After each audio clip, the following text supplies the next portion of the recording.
Hi friends, இன்னைக்கு 5 milk ஷேக்கை compare பண்ணி பார்த்து ரிவ்யூ பண்ணி எது பெஸ்ட்டுன்னு இன்னைக்கு சொல்ல போகிறோம். First brand Amirtha, second brand Cavin's milk shake, third brand Heritage, fourth brand Hershey, fifth brand பார்லேவோட ஸ்மூத்.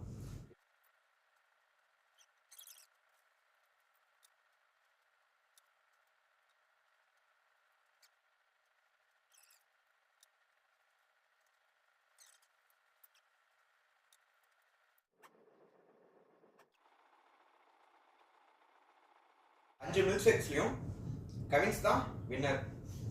அமிர்தா சக்கரை தண்ணி தான். ஹெரிடேஜ் என்ன இருக்குன்னே தெரியல, ஏதோ மில்க் ஷேக் மாதிரி தெரியுது, ஆனால் ஒரு விஷயம் இல்லை. ஹெர்ஷேஸ்லையும் ஒரு விஷயம் இல்லை. ஸ்மூத்து மண்ணு மாதிரி இருக்கு. The only the soul winner Cavin's தான். Thank you friends.